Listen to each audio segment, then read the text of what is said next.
الله لا إله إلا الله محمد رسول الله أبدأ باسم الواحد حمدا له بالعابد صلى على محمد والآل وسلام الله أدعوك يا مولا لنا بأهل بدر بدرنا محمد نبينا صل عليه يا الله.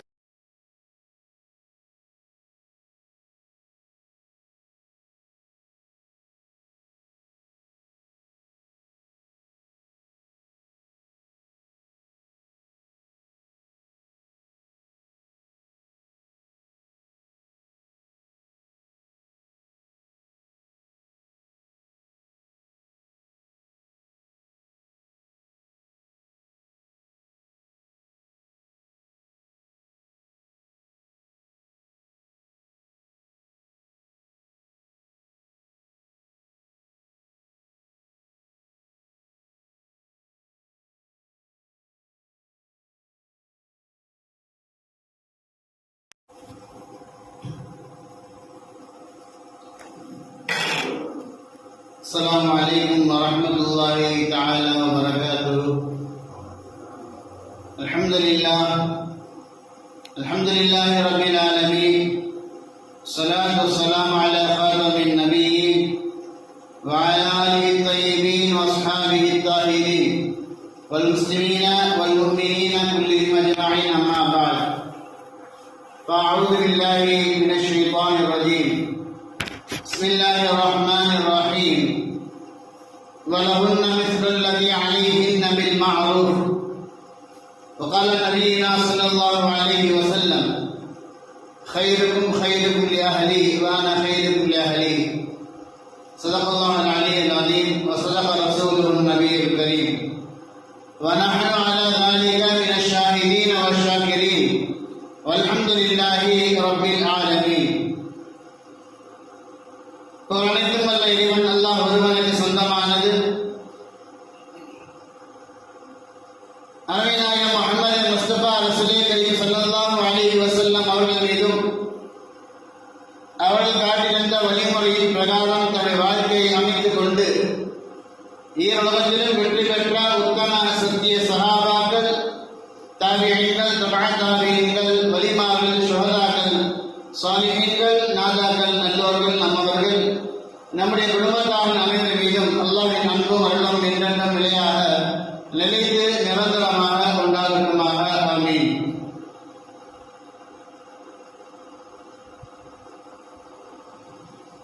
கனிமிகு அல்லாஹ்வின் நல்லடியார்களே, அருமை நாயகம் ஸல்லல்லாஹு அலைஹி வஸல்லம் வாழ்க்கை வரலாறை ஒரு தொடர்கதையாக வாரந்தோறும் பார்த்து வருகின்றோம். சென்ற வாரத்தில் அருமை நாயகம் ஸல்லல்லாஹு அலைஹி வஸல்லம் திருமணங்கள் என்ற தலைப்பின் கீழாக பார்த்தோம். அதே தொடரில் இந்த வாரம் அருமை நாயகம் ஸல்லல்லாஹு அலைஹி வஸல்லம் திருமண வாழ்க்கை, திருமணத்திற்கு பின்பதாக தன்னை மனைவிமார்களோடு அருமை நாயகம் ஸல்லல்லாஹு அலைஹி வஸல்லம் எப்படி வாழ்ந்தார்கள், நாம் எப்படி வாழ வேண்டும் என்பதை நமக்கு கற்றுத் தந்தார்கள் என்பதை எல்லாம் பார்க்க போகின்றோம். அல்லாஹ் சுப்ஹானஹு வ தஆலா குர்ஆனிலே பெண் கூர்மையை பற்றி சொல்லும் பொழுது, மனைவிமாருடைய ஹக்குகளை பற்றி சொல்லும் பொழுது அவர்களுக்கு உண்டான உரிமைகள் என்ன என்று சொல்கின்றான். வலஹுன்ன மிஸ்லுல்லதி அலைஹின்ன பில் மஅரூஃப். உங்களுக்கு இருப்பதை போன்று அவர்களுக்கும் சில உரிமைகள் இருக்கின்றது. அழகியவரை நடந்து கொள்வது. வலஹுன்ன மிஸ்லுல்லதி அலைஹின்ன பில் மஅரூஃப். உங்களுக்கு என்ன உரிமைகள் அவர்கள் மீது இருக்கின்றதோ அதே போன்று உங்கள் மீதும் அவர்களுக்கு உரிமைகள் இருக்கின்றது என்பதாக அல்லாஹ் சுப்ஹானஹு வ தஆலா குர்ஆனிலே சொல்கின்றான். இந்த காலகட்டத்தில் நாம் எடுத்து பார்த்தால் மனிதர்களை அடிமைகளை போன்று நடத்தக்கூடிய சூழலை பார்க்கின்றோம். திருமணத்திற்கு முன்பதாக ஏராளமான அன்புகள், பாசங்களை கொண்டிருக்கின்றார்கள். காதல் என்ற பிடியில் சிக்குகின்றார்கள். அந்த இச்சையின் காரணமாக, அந்த ஆசையின் காரணமாக அந்த பெண்ணின் மீது அளவு கடந்த பாசம், எப்படியெல்லாம் பாசத்தை காட்ட முடியுமோ அப்படியெல்லாம் அந்த வழியில் எல்லாம் பாசத்தை காட்டுகின்றார்கள். எந்த அளவுக்கு செலவு செய்ய முடியுமோ அதை விட கூடுதலாக கூட செலவு செய்கின்றார்கள். அதே பெண்ணை திருமணத்தை முடித்துக் கொண்டால் அந்த திருமணத்திற்கு என்பதாக அந்த பாசத்தில் குறைந்து போய்விடுகின்றது. பெண்ணுக்காக வேண்டிய நேரங்களை ஒதுக்குவது குறைந்து போய்விடுகின்றது. சில நேரங்களை முழுமையாக குறைத்துக் கொள்கின்றார்கள். அந்த பெண்ணுடைய உரிமைகளை முழுமையாக கட்டி கழிக்கின்றார்கள். அருமைநாயகம் ஸல்லல்லாஹு அலைஹி வஸல்லம் திருமணத்திற்கு பின்பதாக தான் நீங்கள் அன்போடு பாசத்தோடு காதலித்து வாழ வேண்டும் என்பதை இந்த மார்க்கத்தின் மூலமாக நமக்கு கற்றுத் தருகின்றார்கள்.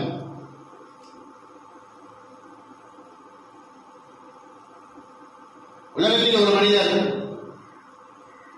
எங்கு வேண்டுமானாலும் நல்ல பெயரை வாங்கிவிடலாம். பள்ளியுடைய முத்தவல்லியாக இருக்கலாம். ஜமாத்தான அழைத்து சொல்வார்கள், இவரை போன்ற ஒரு முத்தவல்லி ஒரு தலைவர் இந்த ஊருக்கு கிடையாது என்பதாக. அரசுடைய பதவியில் அவர் இருக்கலாம். அவரை பார்த்து சொல்வார்கள் ஊர் மக்கள் எல்லாம், இவரை போன்ற ஒரு தலைவர், ஒரு பிரதிநிதி யாரும் இல்லை, நீச்சல் நடந்து கொள்கின்றார் என்பதாக பெயர் வாங்கிவிடலாம். ஆசிரியராக இருக்கலாம். இவரை போன்ற ஒரு ஆசிரியர் இல்லை என்பதாக மாணவர்களுக்கு மத்தியில் பெயர் வாங்கிவிடலாம். ஒரு கம்பெனியில் தொழிலாளராக இருக்கலாம். இவரை போன்ற ஒரு தொழிலாளி யாரும் இல்லை என்பதாக பெயர் வாங்கிவிடலாம். உலகத்துடைய எந்த துறையில் வேண்டுமானாலும் ஒரு மனிதர் சீக்கிரமாக அங்கீகாரத்தை அடைந்துவிட முடியும். ஆனால் குடும்ப வாழ்க்கையில் தன்னுடைய மனைவியிடத்தில் அங்கீகாரம் பெறுவது மிகவும் சிரமம். என்னுடைய இந்த கணவர் சிறப்பிற்குரியவர், கண்ணியமானவர் என்பதாக சீக்கிரத்தில் பெண்கள் ஒட்டுக்கொள்ள மாட்டார்கள். சென்ற வாரத்தில் சொன்னார்கள் உம்மு சலமா, அபு சலமாவை பார்த்து சொன்னார்கள், இவரை போன்ற ஒரு கணவர் எனக்கு இல்லை. அபு சலமாவுடைய வஃபாத்தின் போது சொன்ன வார்த்தை, உம்மு சலமா சொன்ன வார்த்தை, அபு சலமாவை போன்று எனக்கு ஒரு கணவன் அமையவே முடியாது. அபு சலமா தான் மிகவும் கண்ணியத்திற்குரியவர், பாசத்திற்குரியவர் என்பதாக தன்னுடைய கணவரை பார்த்து அங்கீகாரம் தந்தார்களே, அந்த அங்கீகாரத்தை போன்று நம்முடைய பெண்களிடத்தில், நம்முடைய மனைவிமாரிடத்தில் நம்மால் சீக்கிரமாக நல்ல பேர் வாங்க முடியும். ஆனால் சீக்கிரமாக வாங்க முடியாது.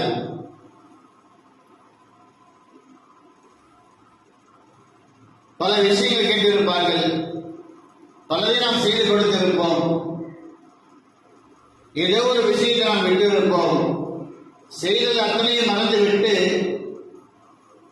எதை செய்யவில்லையோ அதை காட்டி நம்மை மட்டம் தாக்கி விடுவார்கள்.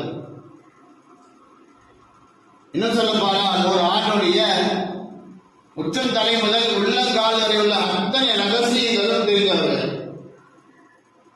ஒரு மனைவி கணவனுடைய எல்லா விதமான எண்ணங்கள், செயல்பாடுகள், அவனுடைய நடவடிக்கைகள் அத்தனையும் தெரிந்தவர்கள் தான் மனைவி. ஊர் மக்களுக்கு நாம் செய்கின்ற சில பாவங்கள் தெரியாமல் இருக்கலாம். ஆகவே நல்ல முத்தவர் என்பதாக, நல்ல தலைவர் என்பதாக, நல்ல ஆசிரியர் என்பதாக, நல்ல ஊழியர் என்பதாக, நல்ல தொழிலாளி என்பதாக சீக்கிரமாக நாம் பெயர் பெற்று விடுவோம். ஆனால் நம்முடைய மனைவிக்கு நம்முடைய அத்தனை செயல்பாடுகளும் அத்தனை நடவடிக்கைகளும் கண்டிப்பாக தெரிந்திருக்கும்.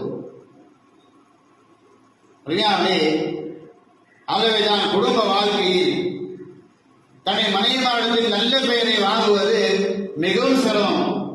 யார் நல்லவர்களாக, நல்ல புனிதர்களாக வாழ்கின்றார்களோ அவர்கள் தான் அந்த பெயரை சீக்கிரத்தில் வாங்க முடியும். கைருக்கும் கைருக்கும் லியாஹலி வான கைருக்கும் லியாஹலி. அருமைநாயகம் ஸல்லல்லாஹு அலைஹி வஸல்லம் ஒரு ஹதீஸில் இப்படி சொல்கின்றார்கள், கைருக்கும் கைருக்கும் லியாஹலி, உங்களில் சிறந்தவர் யார் என்று எடுத்து பார்த்தால் கைருக்கும் லியாஹலி, உங்கள் குடும்பத்தில், அதாவது மனைவிமாரிடத்தில் யார் சிறந்த பெயரை, நல்ல பெயரை வாங்குகின்றாரோ அவர்தான் சிறந்தவர். ஊரெங்கிலும் நல்ல பெயர் வாங்கினால் அவர் சிறந்தவர் அல்ல. உன்னுடைய மனைவிமாரிடத்தில் கொண்டுதான் நீ சிறந்த மனிதனாக இருக்க முடியும். கண்ணியமான மனிதன் என்பதாக மார்க்கம் சொல்கின்றது. வான கைரக்கும் யாகலி, நான் என்னுடைய மனைவியோடு சிறந்தனாக இருக்கின்றேன். நபிகள் பெருமானார் ஸல்லல்லாஹு அலைஹி வஸல்லம் 11 திருமணங்கள் முடித்திருந்தாலும் கூட எல்லா மனைவிமாரிடத்திலும் நீளமாக சமமாக நடந்து ஹைரான மனிதராக, சிறந்த மனிதராக, நல்ல மனிதர் என்பதாக அத்தனை மனைவிமாரிடத்திலும் பெயர் பெற்றிருக்கின்றார் என்றால் நம்முடைய நிலை சிந்திக்க வேண்டும். ஒரே ஒரு மனைவியை நாம் கெட்டிக் கொண்டு அந்த ஒரு மனைவியிடத்தில் நம்மால் நீளமாக நடக்க முடியவில்லை, அவருக்குண்டான அன்பை நம்மால் முழுமையாக கொடுக்க முடியவில்லை, அவருடைய ஹக்கை நம்மால் முழுமையாக நிறைவேற்ற முடியவில்லை என்றால் உலகெங்கிலும் நாம் நல்ல பெயர் பெற்று என்ன பிரயோஜனம் இருக்கின்றது? அறிஞாவளே, உலகத்தில் இன்றைய நடைமுறை நாம் எடுத்து பார்த்தால் திருமணம் ஆகி தன்னுடைய மனைவியை வீட்டுக்கு அழைத்து வருகின்றார்கள். தாய் தந்தை ஏதோ சொல்லிவிட்டார்கள் என்பதற்காக வேண்டி மனைவியை உதாசீனப்படுத்தக்கூடிய காலகட்டத்தில் நாம் வாழ்ந்து கொண்டிருக்கின்றோம். இன்றல்ல, காலமெல்லாம் அதுதான் நடந்து கொண்டிருக்கின்றது. மார்க்கம் எப்படி தாய் தந்தைக்கு என்று ஒரு தனி அந்தஸ்தை வைத்திருக்கின்றதோ, அல்லாஹ்வுடைய பொருத்தம் தந்தையுடைய பொருத்தத்தில் இருக்கின்றது. தாயுடைய காதல் கரையில் தான் உனக்கு சொர்க்கம் இருக்கின்றது என்பதாக மார்க்கம் தாய் தந்தை இருவருடைய கண்ணியத்தை எப்படி உயர்த்தி காட்டுகின்றதோ, அதே சமயத்தில் மனைவியை தாய் தந்தைக்காக உதாசீனப்படுத்தக்கூடாது. இந்த விஷயத்தில் அல்லாஹ் சுப்ஹானஹு வ தஆலா கண்டிப்பாக பரிந்து கொண்டே மாட்டான். தாய் தந்தையுடைய கண்ணியம், அவருடைய அந்தஸ்து எவ்வளவு முக்கியமோ அதே போன்று மனைவி அவருடைய உரிமையை நாம் கொடுப்பது, அவளுக்குண்டான கண்ணியத்தை நாம் கொடுப்பது அல்லாஹ் ரசூல் இடத்தில் மிக முக்கியமான விஷயம் என்பதாக மார்க்கம் நமக்கு கற்றுத் தருகின்றது. தாய் தந்தையுடைய பேச்சை கேட்டு, உடன் பிறந்த சகோதர சகோதரியுடைய பேச்சை கேட்டு மனைவியை உதாசீனப்படுத்தக்கூடிய காலகட்டத்தில் வாழ்ந்து கொண்டிருக்கின்றோம். அறிஞர்களே, மனைவிக்கு என்ற ஒரு அந்தஸ்து இருக்கின்றது, ஒரு கண்ணியம் இருக்கின்றது. அந்த மஹப்பத்தை, அந்த கண்ணியத்தை, இந்த ஹக்கை நாம் அவர்களுக்கு கண்டிப்பாக நிறைவேற்றி ஆக வேண்டும் என்பதாக மார்க்கம் சொல்கின்றது. மனைவிக்கு செய்ய வேண்டிய ஹக்குகளில், அந்த உரிமைகளில், கடமைகளில் நாம் குறை வைக்காமல் வாழ்ந்து விட்டால் கைருக்கும் கைருக்கும் யாரு என்பதாக அருமைநாயகம் ஸல்லல்லாஹு அலைஹி வஸல்லம் எந்த சிறந்த மனிதரை பற்றி சொன்னார்களோ அந்த சிறந்த மனிதர்கள் ஒருவராக நாம் ஆக முடியும்.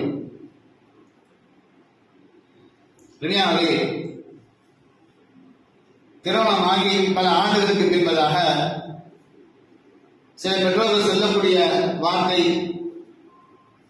உலகத்தில் எத்தனையோ பெண்கள் இருந்தும் இந்த சனியனை என்னுடைய மகனுக்கு நான் கட்டி வைத்து விட்டேன் என்பதாக மருமகனை கட்டக்கூடிய ஒரு சூழ்நிலையை பார்க்கின்றோம். இன்னும் சில இடங்களில் கணவனே மனைவியை திட்டுகின்றான். உலகத்தில் எத்தனை பெண்கள் இருந்தும் என்னுடைய பெற்றோர்கள் உன்னை இந்த மூதேவியை எனக்கு தலையில் கட்டிவிட்டார்கள் என்பதாக.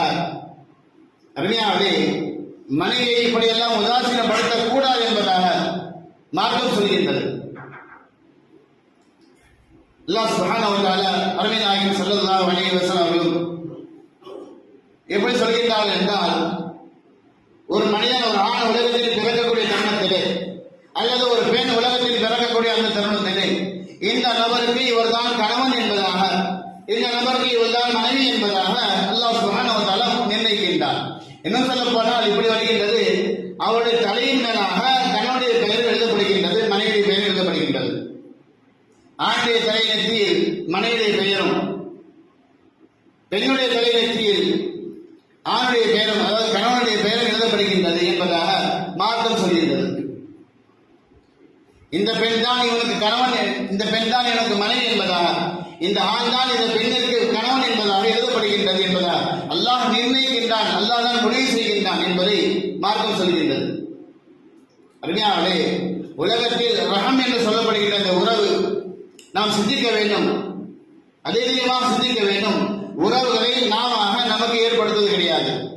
என்னுடைய தாய் யார் என்பதை நாம் முடிவு செய்வது கிடையாது. எனக்குண்டான தந்தை யார் என்பதை நான் முடிவு செய்வது கிடையாது. எனக்குண்டான சகோதரர் யார் என்பதை நான் முடிவு செய்வது கிடையாது. எனக்குண்டான மனைவி யார் என்பதை நான் முடிவு செய்வது கிடையாது. எனக்குண்டான பிள்ளை யார் என்பதை நான் முடிவு செய்வது கிடையாது. என்னுடைய மாமன்கள், மச்சார்கள், இன்னும் என்னென்ன உறவுகள் இருக்கின்றதோ இவையெல்லாம் நான் முடிவு செய்து எனக்கு கிடைத்தது அல்ல, என்னுடைய ரப்பு இறைவன் முடிவு செய்து கிடைத்தது. எனக்கு யார் தகப்பனாக இருக்க வேண்டும், எனக்கு யார் தாயாக இருக்க வேண்டும், எனக்கு யார் சகோதரனாக இருக்க வேண்டும் என்ற இந்த உறவு முறைகளை அல்லாஹ் சுப்ஹானஹு வ தஆலா தன்னுடைய நாட்டத்தின் அடிப்படையில் ஏற்படுத்தியிருக்கின்றான். அதே அடிப்படையில் தான் எனக்கு யார் மனைவி என்பதை, அந்த பெண்ணுக்கு யார் கணவன் என்ற அந்த உறவு முறையை அல்லாஹ் சுப்ஹானஹு வ தஆலா ஏற்படுத்தியிருக்கின்றான். நபிநாயகம் ஸல்லல்லாஹு அலைஹி வஸல்லம் ஒரு ஹதீஸ் இப்படி சொல்கின்றார்கள், உன்னுடைய மனைவியை புரிந்து கொள்ள வேண்டும். ஏராளமான குறைகள் தவறுகள் அந்த மனைவிடத்தில் இருந்தாலும் கூட ஏதேனும் ஒரு நல்ல விஷயங்கள், சிறப்பான ஒரு சிறப்பிற்குரிய கண்ணியமான ஒரு விஷயங்கள் அவளுக்கு இருக்கக்கூடும். அதை கொண்டு நீ அவளை புரிந்து கொள்ள வேண்டும் என்பதாக மார்க்கம் கண்டு தருகின்றது. தவறுகள் அதிகமாக இருக்கின்றது, குறைகள் அதிகமாக இருக்கின்றது, இருந்தாலும் கூட இது அல்லாஹ்வுடைய நிர்ணயிப்பு. அல்லாஹ் இந்த பெண்ணை தான் எனக்கு மனைவியாக நிர்ணயித்து விட்டான். ஆக அந்த நிர்ணயிப்பை நான் புரிந்து கொள்ள வேண்டும். இந்த பெண்ணிடத்தில் எத்தனை குறைகள் இருந்தாலும் சரி பரவாயில்லை, என்னுடைய பிள்ளையை கண்ணியமாக வளர்க்கின்றாளே, என்னுடைய வாரிசை இந்த பிள்ளை, இந்த மனைவி, இந்த பெண் கண்ணியமாக வளர்க்கின்றாளே, எனக்கு உணவு சமைத்து தருகின்றார்கள், என்னுடைய உடைகளை ஆடைகளை அழுக்காகிவிட்டால் துவைத்து தருகின்றார்கள், என்னுடைய தாய் தகப்பனை நன்றாக கண்ணியமாக கவனித்துக் கொள்கின்றார்கள். இது போன்று பல நல்ல விஷயங்கள் இருக்கின்றது. அத்தனையும் நாம் மறந்துவிட்டு அவர் செய்த சிறு சிறு தவறின் காரணமாக நாம் அவர்களை உதாசீனப்படுத்திக் கொண்டிருக்கின்றோம். மார்க்கம் இப்படி சொல்கின்றது, அல்லாஹ்வினால் கொடுக்கப்பட்ட அந்த நியமத்தை நீ புரிந்து கொண்டால் அந்த நியமத் உனக்கு நியமத்தாக பாக்கியமாக இருக்கும். அந்த பாக்கியத்தை நீ உதாசீனப்படுத்தி விட்டால் அந்த பாக்கியம் உனக்கு முசீபத்தாக மாறிவிடும். அல்லாஹ்வினால் ஏற்படுத்தப்பட்ட அந்த மனைவிக்கு உண்டான கண்ணியத்தை நீ கொடுத்து விட்டால் இது எனக்கு கிடைத்த மிக பெரும் ஒரு பாக்கியம் என்பதாக எண்ணி அந்த பாக்கியத்தை நீ அனுவனமாக ரசித்தால் அல்லாஹ் சுப்ஹானஹு வ தஆலா அந்த பாக்கியத்தை இன்னும் நல்லதாக மாற்றி தருவார். தவறுகள் இருந்தாலும் கூட நாம் அவரிடத்தில் கண்ணியமாக நடந்து கொண்டால் கண்ணியாவே அந்த பெண் நமக்கு சாதகமாக, நமக்கு கண்ணியம் செய்யக்கூடிய பெண்ணாக, நம்முடைய பேச்சுகளை மதிக்கக்கூடிய பெண்ணாக மாறிவிடுவார். அதற்கு மாற்றமாக அவர் செய்கின்ற குறைகளை நாம் சுட்டிக்காட்டிக் கொண்டே இருந்தால், அவர் செய்கின்ற தவறுகளை நாம் சொல்லிக்காட்டிக் கொண்டே இருந்தால் இன்னும் தவறுகள் அதிகமாக ஆகுமே தவிர ஒரு காலம் அவர்கள் திருவதற்குண்டான வாய்ப்புகள் ஏற்படாது. அருமைநாயகம் ஸல்லல்லாஹு அலைஹி வஸல்லம் சுருக்கமாக ஒரு ஹதீஸ் இப்படி சொல்லிவிட்டார்கள், மஅத ரசூலுல்லாஹி ஸல்லல்லாஹு அலைஹி வஸல்லம் தஆமன் கத். உலகத்தின் நடைமுறை இருக்கத்தான் செய்கின்றது. உணவில் ஏதேனும் குறைகள் ஏற்பட்டு விட்டால் நாம் அதை உடனடியாக சுட்டிக்காட்டி விடுவோம். குறை அங்கிருந்தான் ஆரம்பமாகின்றது, உன்னுடைய சமையல் சரியில்லை, என்ன சமையல் செய்கின்றாய் என்பதாக குறை சொல்லுவோம். மஅத ரசூலுல்லாஹி ஸல்லல்லாஹு அலைஹி வஸல்லம் தஆமன் கத். அருமைநாயகம் ஸல்லல்லாஹு அலைஹி வஸல்லம் ஒருபொழுதும் உணவில் குறை கூறியது கிடையாது என்பதாக அருமைநாயகம் ஸல்லல்லாஹு அலைஹி வஸல்லம் மனைவி ஆயிஷா ரலியல்லாஹு தஆலா அன்ஹா அவர்கள் அறிவிக்கின்றார்கள். எப்பொழுதும் அருமைநாயகம் ஸல்லல்லாஹு அலைஹி வஸல்லம் உணவில் குறை கூறியதே இல்லை. இனிஷ்தஹா அகலஹு, விரும்பினால் சாப்பிடுவார்கள், பிடித்திருந்தால் சாப்பிடுவார்கள். வைன் கரிஹ தரக்கஹு, பிடிக்கவில்லை என்றால் லேசாக கைவிட்டு விட்டு விடுவார்கள், சாப்பிட மாட்டார்கள் என்பதாக. இதில் இந்த குறை இருக்கிறது என்பதாக ஒருபோதும் குறை சொல்வது கிடையாது. நாம் நம்முடைய நடைமுறையை எடுத்து பார்க்கலாம். இந்த பழக்கத்தை நாம் கொண்டு வந்தால் நம்முடைய மனைவி சரியாக சமைக்கவில்லை என்றாலும் சரி, எப்படி சமைத்துக் கொடுத்தாலும் நாம் சாப்பிட்டு விட்டால் சகித்துக் கொண்டு காலங்கள் மாற மாற உணவுடைய தேசங்கள் கூடிக்கொண்டே போகும். அல்லாஹ் சுப்ஹானஹு வ தஆலா எந்த நியமத்தை, எந்த பாக்கியத்தை நமக்கு பாக்கியமாக தந்தானோ அந்த பாக்கியத்தை நாம் பாக்கியமாக கருதினால்தான் அந்த பாக்கியம் இன்னும் அதிகமாக ஆகும். அந்த பாக்கியத்தை துர்பாக்கியமாக கருதி, முசீபத்தாக கருதி நாம் அதை உதாசீனப்படுத்தினால் அந்த துர்பாக்கியம் இன்னும் அதிகமாகும் தவிர அது பாக்கியமாக உங்களுக்கு மாறவே வராது. நபியாரின் ஸல்லல்லாஹு அலைஹி வஸல்லம் அவருடைய ஹதீஸை, அவருடைய வாழ்க்கையை பற்றி ஆயிஷா ரலியல்லாஹு தஆலா சொல்கின்றார்கள். ஆயிஷா ரலியல்லாஹு தஆலா அன்ஹா ضرب رسول الله صلى الله عليه وسلم شيئا بيده ولا امرأة. அருமைநாயகம் ஸல்லல்லாஹு அலைஹி வஸல்லம் தன்னை கரத்தின் மூலமாக எந்த ஒரு வஸ்துவையும் அடித்ததே கிடையாது. எந்த ஒரு மனைவிமார்கள் அடித்தது கிடையாது, எந்த ஒரு அடிமையும் அடித்தது கிடையாது. இது அல்லாத வேறு எந்த ஒரு விஷயத்தையும் அருமை நாயகம் ஸல்லல்லாஹு அலைஹி வஸல்லம் அடித்ததே கிடையாது என்பதாக சொல்கின்றார்கள். அருமையானவர்களே, லேசாக சிறு சிறு காரியங்களுக்காக நடி நம்முடைய மனைவியை நாம் கை வைத்திருக்கின்றோம். அருமை நாயகம் ஸல்லல்லாஹு அலைஹி வஸல்லம் பெண்ணை மனைவி அடிப்பதை, அடிமைகளை அடிப்பதை, வேலைக்காரர்களை அடிப்பதை, திட்டுவதை அருமை நாயகம் ஸல்லல்லாஹு அலைஹி வஸல்லம் அனுமதித்ததே இல்லை. அவரை நாம் கண்ணியமாக நடத்தினால் அவர்கள் கண்ணியமாக மாறிவிடுவார்கள். அல்லாஹ் சுப்ஹானஹு வ தஆலா எந்த நிஅமத்தை, எந்த பாக்கியத்தை நமக்கு மனைவியாக தந்தானோ அந்த பாக்கியத்தை நாம் பாக்கியமாக கருதி அந்த பாக்கியத்தில் அபிவிருத்தி பெறக்கூடிய பாக்கியத்தை அல்லாஹ் நமக்கு தந்தல் புரிவானாக. வல்ஹம்துலில்லாஹி ரப்பில் ஆலமீன். அஸ்ஸலாமு அலைக்கும் வரஹ்மத்துல்லாஹி தஆலா வபரகாத்துஹு.